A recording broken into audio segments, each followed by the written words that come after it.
Hello tout le monde, j'espère que vous allez bien. La semaine passée, j'ai eu un invité surprise dans ma chaîne, Pierre, qui nous a parlé de sa maladie, de son handicap, du regard des autres, de ce qui était difficile, de sa relation aux autres. Aujourd'hui, c'est à mon tour de m'exprimer et de vous dire ce qu'il s'est passé.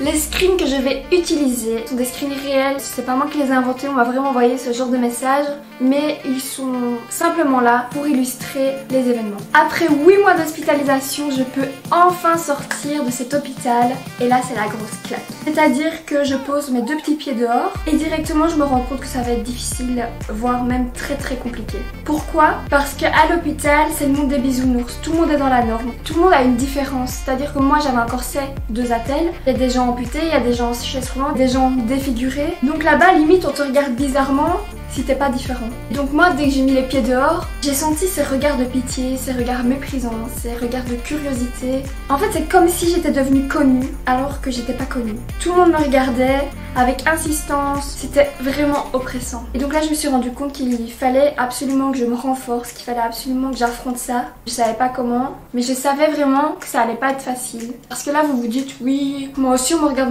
dans la rue, mais ça me fait rien. Mais là, je vous parle pas d'une personne, je vous parle pas de 10 personnes. Je vous parle de toutes les personnes que je peux rencontrer dans la rue, de toutes les personnes que je rencontre au supermarché, de toutes les personnes que je rencontre à la pharmacie. C'est pas qu'une personne, c'est des groupes de personnes. Je suppose que vous avez déjà éprouvé cette sensation quand vous vous sentez regardé, que vous voyez 2-3 personnes qui parlent tout bas en vous regardant. Dites-vous que moi c'était mon quotidien. Bien sûr, qui dit sortie d'hôpital dit retour à l'école. Donc là je me revois arriver dans le couloir de mon école. Et donc c'est un long couloir avec un escalier au bout. Et c'est vraiment comme dans les films quoi, il y avait plein de gens des deux côtés et moi je passe au milieu. Et là j'entends oh, c'est elle qui a eu l'accident, regarde, il paraît qu'elle a eu le cerveau écrasé. Genre j'entends ça. Après bien sûr on me regarde, mais bon c'est mon premier jour, je me dis c'est pas grave. Et en fait ça a continué et continué. Donc c'était pas un jour Éléonore, c'était toute ta scolarité, tout le temps que t'es restée dans cette école. Tu étais la fille qui avait vécu un accident. Personne ne savait comment je m'appelais, personne ne savait qui j'étais, mais tout le monde savait ce que j'avais vécu. Et donc là encore une fois j'avais vraiment l'impression d'être résumée à un handicap, un accident. Et qu'on ne puisse pas me voir moi, on voyait mon accident, mais Éléonore, c'est qui? Quand je suis rentrée dans ma classe, il y a eu un grand silence. Vous voyez le genre de silence malaisant, personne ne sait quoi dire, où tout le monde regarde la personne qui rentre et qui va s'asseoir. Personne ne me parlait, on m'évitait, du coup je restais pendant les pauses toute seule. Pourquoi est-ce que j'ai été isolée? Parce que j'étais la fille qui avait eu un accident. Comme quoi, la peur de l'inconnu fait vraiment peur parce que je pense que je leur faisais peur en fait. Mais pourquoi est-ce que j'étais toute seule? Je me souviens très bien de ce moment, j'étais avec ma kiné et là j'envoie un message à une de mes amies de classe, donc ça c'était avant que je revienne à l'école, et elle me répond pas, du coup je lui envoie « Tu veux plus me parler ?» Point d'interrogation. Elle me dit « Non c'est pas ça mais je sais pas, c'est plus pareil, tu as été 5 mois à l'hôpital, on te parlait plus et tout. » Et avec on s'est super fort rapprochés et on est devenu un duo. Donc en gros ça veut dire barre-toi Éléonore, on n'a pas besoin de toi. Puis avant que tu aies l'accident, faut pas oublier qu'on était en froid et que ni moi et n'oublions ce que tu as fait. Alors là pour la petite info, on s'est disputé mais je sais même plus, enfin je me souviens pas. Donc voilà le genre de message que je pouvais recevoir couramment quoi. Donc comme vous l'aurez compris, mes anciennes amies m'avaient abandonnée, je leur en veux pas. C'était leur choix. Là avec beaucoup de recul, ça me blesse beaucoup moins, enfin ça me blesse pas en fait. Mais à ce moment-là, je peux vous dire que ça m'allait droit là. Il faut dire aussi que j'étais une simple curiosité. J'attisais la curiosité parce que j'étais différente, parce qu'il y avait des histoires et des rumeurs un peu bizarres qui tournaient autour de moi. Et donc les gens m'harcelaient de messages, ce qui est un peu bizarre. Là d'une personne, j'ai tu reviens quand? Je dis ça devrait pas tarder, pourquoi? Pour savoir. Tu reviens après Noël? Non, ok. Tu reviens jeudi alors? Tu reviens cette semaine ou celle d'après? La semaine prochaine? Lundi? Je sais pas quel jour, je sais pas c'est quel jour. Oh là là les fautes. Donc ça c'est toutes des personnes différentes hein, si jamais.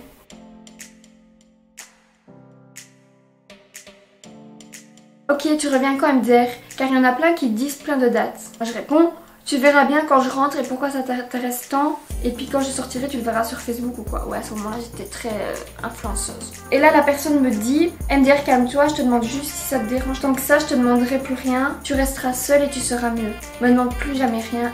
Haha, à plus. Donc là, vous vous dites encore, oui, Éléonore, elle abuse.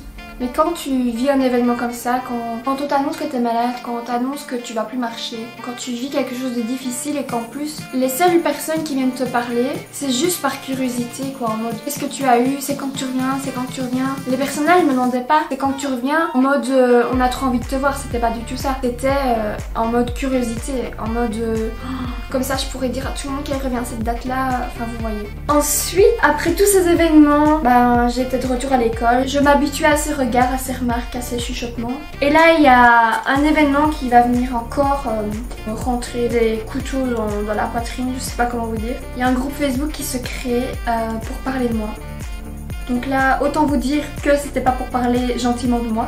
Donc je lis les messages avec vous.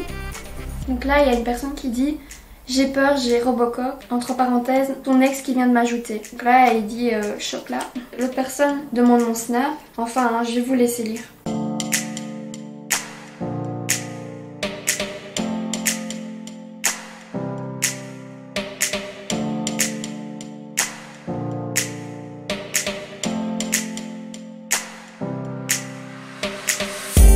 Vous doutez que j'ai assez mal vécu la chose. Quand une personne du groupe vous envoie ses screens, pour bien que ça vous fasse du mal, que t'as 16 ans, que t'as pas encore cette force de caractère, que tu viens d'avoir un accident assez grave, que t'as tout perdu, tes amis, t'es déjà toute seule dans cette école et que tu vois qu'en plus il y a un groupe qui se crée pour discuter de toi, pour te critiquer, pour se moquer, ça te blesse tout simplement. Mais après tout ça, j'ai juste envie de leur dire merci. Merci de m'avoir renforcée, merci de m'avoir permis de me relever encore plus fort. Ça m'a permis de grandir et de me rendre compte qu'en fait ces gens-là, j'en avais pas besoin dans ma vie, que j'étais très bien toute seule et voilà.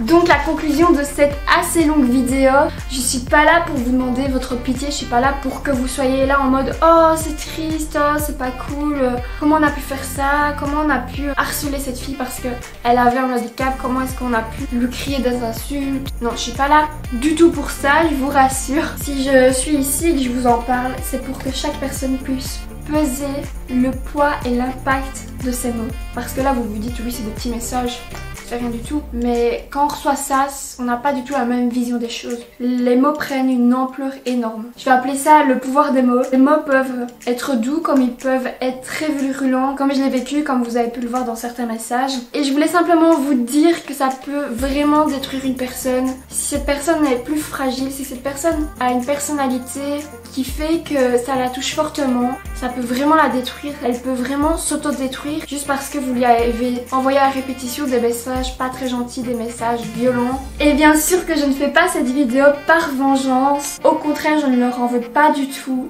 Là, je vis ma meilleure vie. J'invite toutes les personnes qui ont du mal avec le regard des gens, qui ont du mal avec certaines paroles, avec certains comportements, d'en parler autour de vous. Même de m'envoyer un petit mail si vous voulez en parler avec moi, ça me ferait ultra plaisir. Moi, j'ai tendance à vous montrer que le beau et le joli de mon histoire, mais il y a aussi des choses qui sont pas très positives derrière. Et donc voilà, ça me soulage de vous en parler, ça me soulage de vous montrer que avoir un accident, c'est pas juste avoir un accident, c'est l'effet domino. Tu perds tes amis, tu perds ton mec, tu perds tes repères, tu connais plus personne à l'école, tout le monde te connaît. Enfin, c'est vraiment l'effet domino, tout s'effondre autour de toi et tu dois te relever toute seule. Donc voilà, je conclurai sur ce mot de fin. J'espère que ma vidéo vous aura plu, j'espère que vous allez bien. N'hésitez pas bien sûr à mettre un pouce vers le haut, ça me ferait ultra plaisir. N'hésitez pas à commenter et à partager et à vous abonner à ma chaîne pour voir toutes mes autres vidéos. Je vous souhaite une excellente journée et je vous embrasse.